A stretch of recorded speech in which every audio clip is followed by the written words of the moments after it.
महायुति सरकार के 1 वर्ष पूर्ण होने पर पालक मंत्री चंद्रशेखर बावनकुले ने नागपुर के विकास कार्यों का विस्तृत लेखाजोखा प्रस्तुत किया। नए नागपुर इंटीग्रेटेड ट्रांसपोर्ट सिस्टम और महिला सशक्तिकरण के प्रकल्पों में भविष्य का रोड मैप तय किया गया है।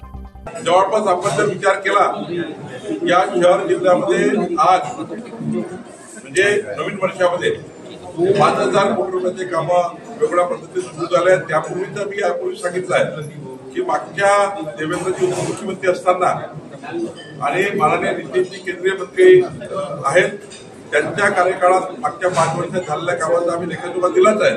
पण नवीन सरकार आल्यावर या नागपूर शहर जिल्ह्यामध्ये जवळपास 5,000 कोटी रुपयाचे काम चालू झालेले आहेत आणि पुढच्या काळामध्ये नागपूर शहरामध्ये आता विविध योजना या ठिकाणी येतात आहेत। बाकी आता इंडस्ट्रियल डेव्हलपमेंट अनेक पद्धतीने इथे होणार आहेत, त्याची मी या ठिकाणी तुमच्या प्रेसमध्ये माहिती देणार आहे।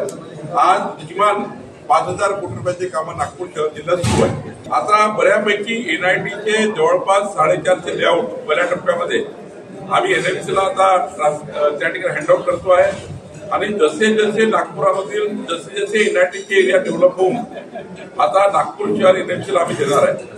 त्यामुळं एनआयटीचा पूर्ण भाग म्हणजे रहिवासी भाग हा एनएमसीला आम्ही शिफ्ट करतो आहे।